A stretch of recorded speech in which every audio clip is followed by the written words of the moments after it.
Assalamu alaikum. Bütün dünyadaki Uygur halkım. Sizlerge bugün yaman çoğun haber, hoş haber. Prezident Trump kanunga kol koyuverdi. Kanun bütünley bakıllandı. Nahayeti çoğun hoş haber. Muşu kanununu makıllı tuş üçün bütün dünyanın hem yerde faaliyet edilip nahayet yaxşı hizmet kılan barlık aldın kısaptaki karındaşlarımga, perzentlerimge, teşkilatlara samimi salam bilen rahmet eytimen.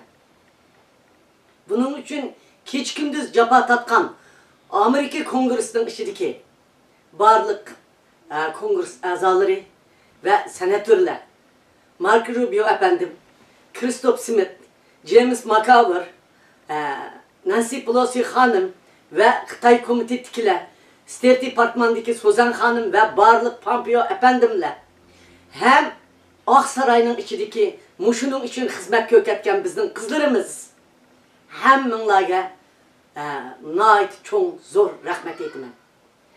Ben bugün bunun boğan hoşallığını tasvirlep olamayman.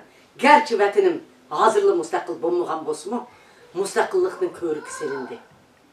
Mana bunun için, yani Muşu'nun için hizmet kılan kişilik hukuk teşkilatları, Tamlantos Foundation, Amnesty International, Human Rights Watch, Freedom House, Muşu'nun hemisi bizim bu kanunumuz için hizmet kıldı.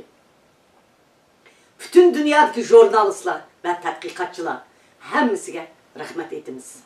Karındaşlar, bu hoş haberini ortak tebrikleyli.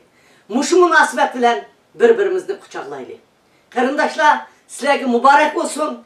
Endi vatanimizning müstakil buladigan körüge selindi, işik etkildi. Biz aşk işine selipli kirip ketsek buludu karındaşlar. Sizlerge samimi salam, ali ihtiram.